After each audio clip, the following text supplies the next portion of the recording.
Hello there guys, it's Tony here again. Today we've got vintage fluorescent light fixtures. So this is an Atlas BC T12 fixture which comes from 1945, and then we got a claude neon fixture which comes from 1954.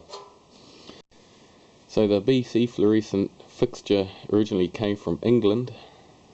Now they're rated at 80 watts, and the reason why they're rated at 80 watts is because when they started producing fluorescent lights in England, the only thing they had to drive them was a mercury vapor ballast, which also came in 80 watts. This is an eco tube which is made in New Zealand. Now the BC tube came in two configurations, one with a normal BC cap like a normal GLS lamp. The other one is a flanged BC cap which was used on the 10 watt SOX lamp, or low pressure sodium lamp. This tube here that I'm holding came with this fitting when I got it. This fitting has been restored, but the ballast was noisy and it ran really hot, so I've also rewound that. So I've taken the covers off so you can have a look in the ballast. Now it looks like a new one. Now the bonus with this is these two holes here was where the capacitor was mounted, but the capacitor contained PCBs, so that has been disposed of correctly. And the same with this fixture here, it also had a PCBs capacitor in, which has also been removed. So what I'm going to do is I'm going to fire it up so you guys can actually see it operating.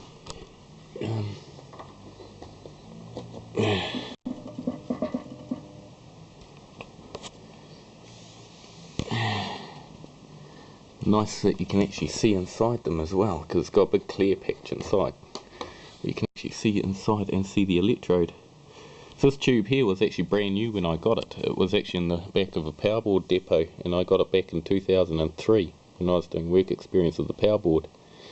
Now this fitting was actually hanging in the back of a workshop, so I asked them if I could replace it with a modern one because it's no longer working, so then I can restore it.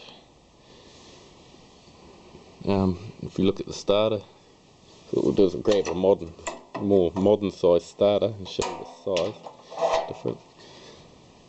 The starter's a lot bigger in size.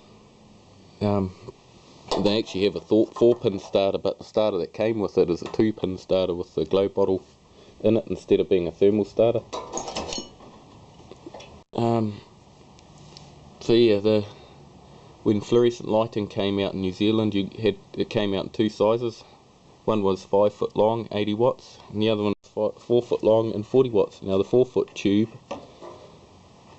40 watt tube was the most commonly made tube ever. There was bigger numbers of these made, more than any other tube, when the T12 tube was in operation. So then in New Zealand the 5 foot tube came from, in the 40s, it came from England, and they had 5 foot 80 watt tubes, and they had 8 foot 125 watt tubes which also had BC caps at the start. And then when the 4 foot came out in New Zealand, it came out, and that came from America, hence why the 5 foot tube has bayonet caps and the 4 foot one has the normal bipin caps like this one here does. So we'll fire this up so you can get to see what they came out like. Just like a standard fluorescent light. Now you can see that the reflector on this fitting is based on the American shoplite. It's made by a company, it's made in New Zealand by a company called Claude Neon.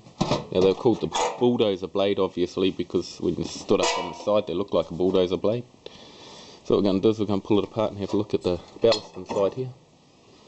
See, in these days the ballast came out in two main configurations. You had the long skinny long john ballast, and then you had the brick ballast. So that's the ballast here. So inside these you got 1, 2, 3 windings, and then in here you got a capacitor. So what I do is I actually undo this and I actually take that capacitor out because it is really hazardous. It contains PCBs. You can see the lamp holders and the starter sockets, which is pretty standard. Now, bonus with these old fittings is they're all made out of aluminium, hence why they're in good condition. The whole thing, yeah, it's all aluminium, so no rusting. Same with the reflector, it's all in good nick. So yeah, that's just a bit of a look at vintage fluorescent fittings. Now that's how they mainly came out in New Zealand. You also had a different version of this 4-foot fitting, which pretty much just had a cover over here. It didn't have a big reflector on it, and they also came out in singles as well. So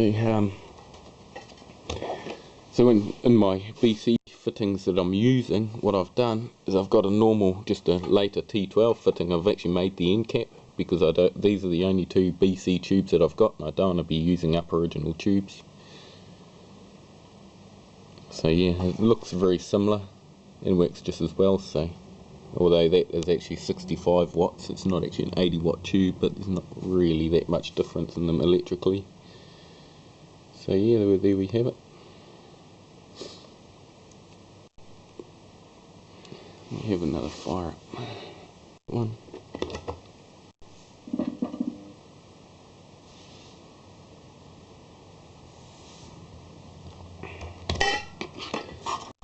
Tip that over. The ballast is quite thumpy when it starts up.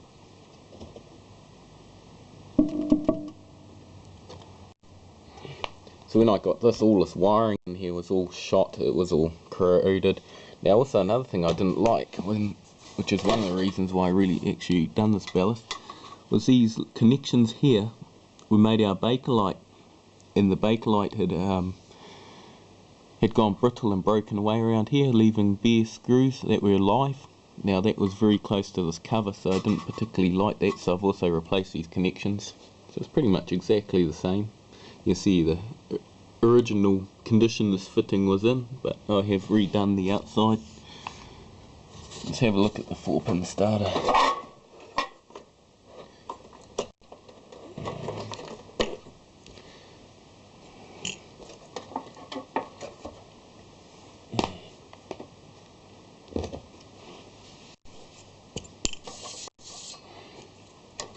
Sometimes when you rub a tube like that, it'll go. So that's showing the 4-pin starter. You've got the starter here.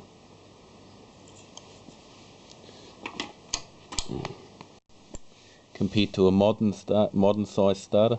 And also these fittings, they've got aluminium can type starters in them. They're not actually plastic. It's not unusual to see these starters still being in use. They actually last a really long time. But they're a lot better than plastic ones, because when you go to grab a plastic one now where the top's just exposed like that, sometimes the top of it just crumbles and you actually have to get your pliers in there and get it out, which can be a pain, especially when it really breaks up in there and you actually can't get it out and have to pull the whole thing apart. But there we have it, guys.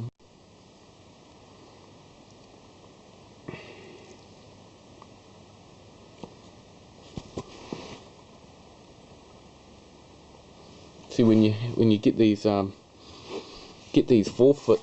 40-watt fittings, what you do is you look at these the lamp holders, and if it's a Y slot like that, it's upside down when you look at it, that's actually the older version, because some of them it's got a slot and then just a circle where the pins rotate in. Those are the later version.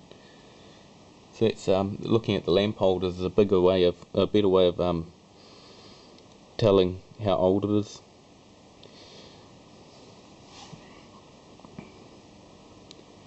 Now, so you got to also watch with these older fittings when you get them.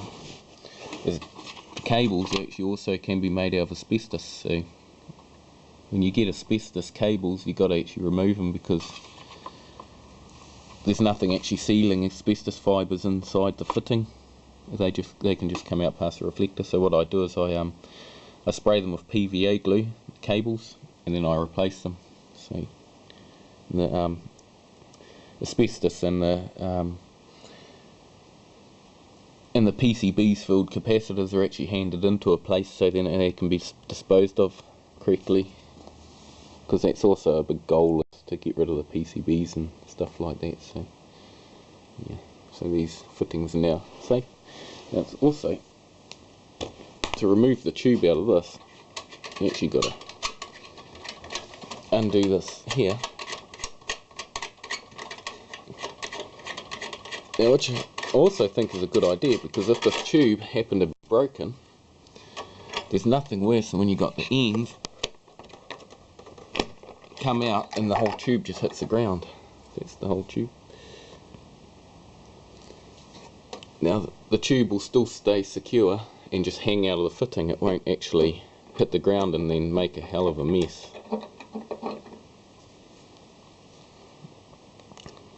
This tube that came with the fixture is it still works. It's been used quite a bit, as you can see, but yeah, these old tubes, they can be black at the end like this and go for another 1,000 years. So